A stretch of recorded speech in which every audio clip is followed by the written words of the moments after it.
Olá, bem-vindos mais uma vez ao canal. Vamos conversar aqui mais um pouco sobre as características de uma seita. Veja, eu conheço algumas pessoas que faziam parte de uma seita, perceberam que era algo errado ali, que havia incoerências, que não era aquilo que a organização dizia ser, optaram por sair e entraram de novo em outra seita, e inclusive com características muito parecidas. Então, a, a intenção de eu estar falando sobre as características de uma seita é também para abordar isso, que nós todos temos uma tendência a, a buscar pertencer a um grupo.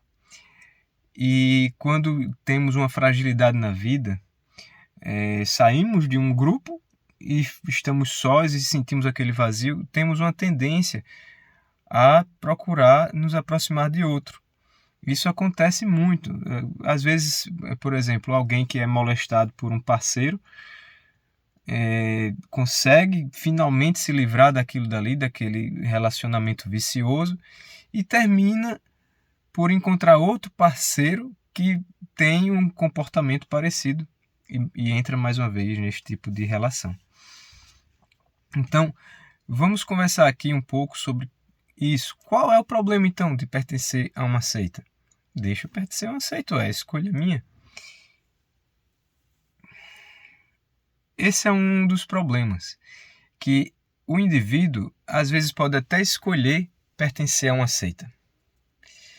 Porém, uma vez lá dentro, ele já não é capaz de não fazer mais essas escolhas, de não querer mais pertencer à seita.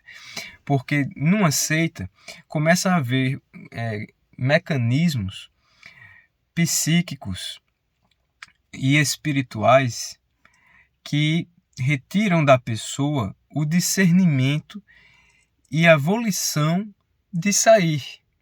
E às vezes, inclusive, tira a liberdade através de ameaças reais ou ameaças que se incute dentro da consciência do indivíduo e às vezes da subconsciência, através de algumas técnicas, algumas ameaças que não são reais, mas para o indivíduo é pior do que uma ameaça real.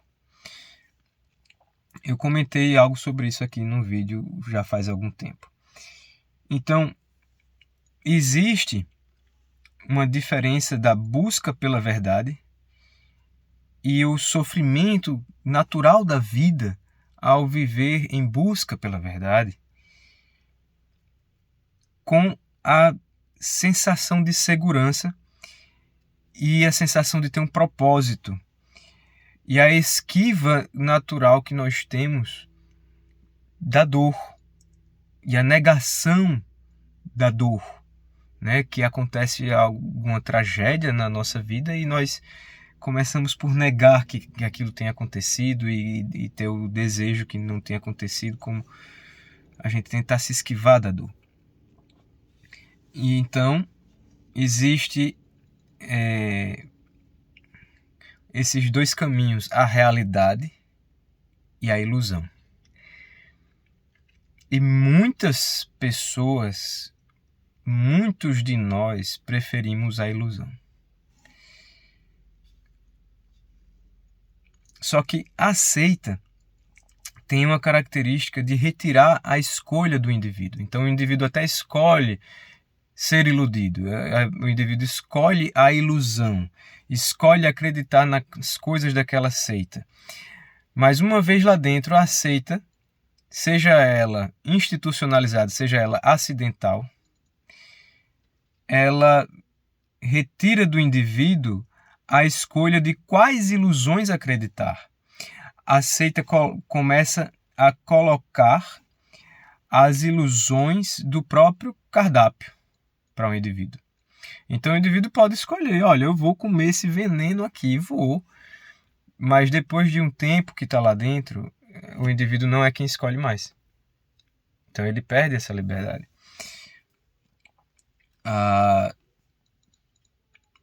O indivíduo não percebe, mas a consciência coletiva do grupo, que ela é determinada por um líder e aceita por uma cadeia, por uma pirâmide às vezes, por uma hierarquia, ela é introduzida no indivíduo e agora o poder de escolha não está mais no indivíduo, o poder de escolha do que acreditar está no grupo.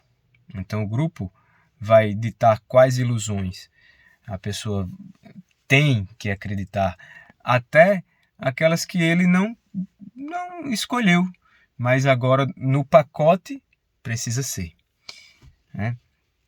Então as pessoas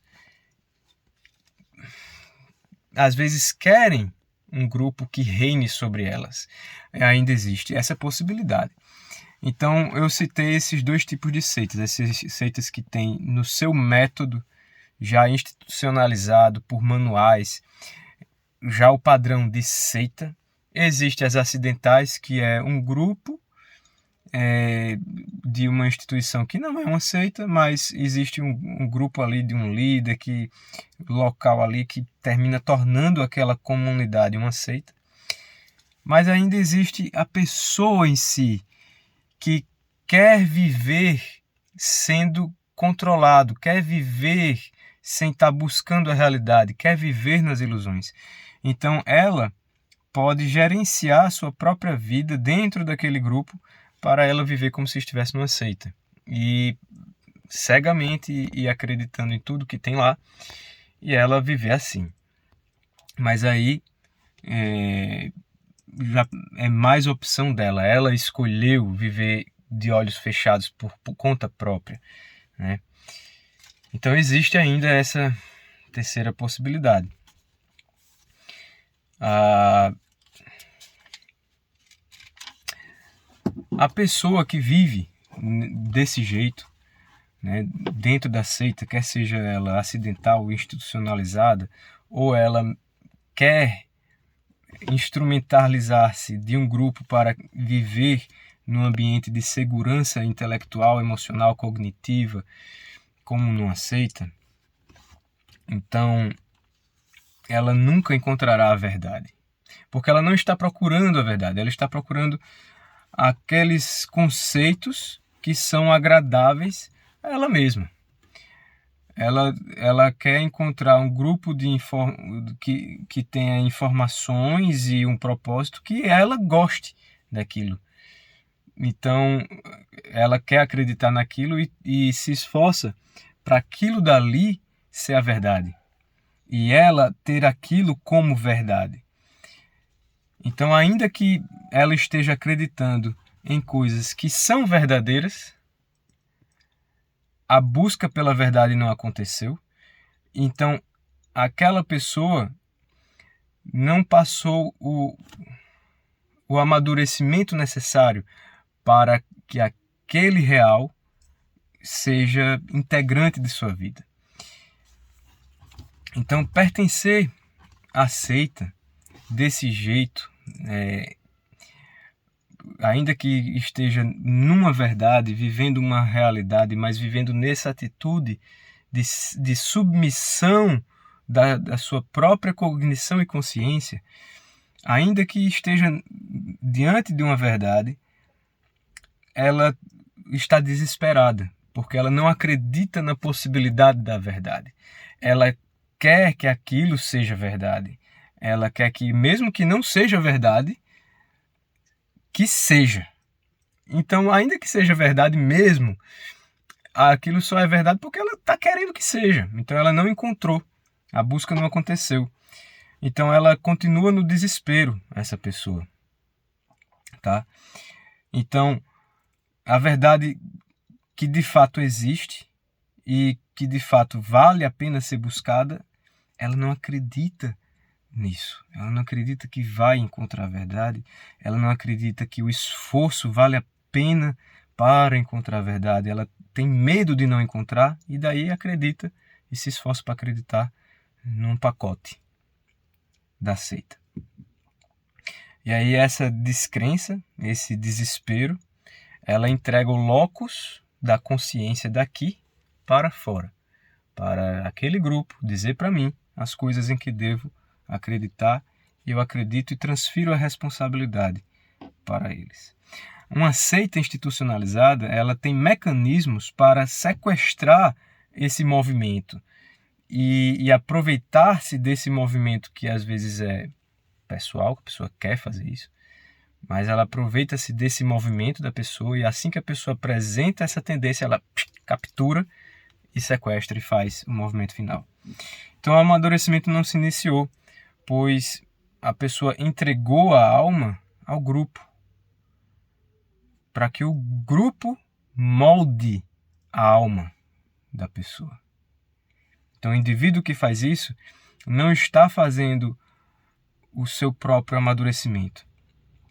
Então, veja, existe uma diferença entre aquela pessoa que quer ser o pastor de si, o papa da própria igreja que ele mesmo criou, para o convívio numa comunidade de propósitos comuns.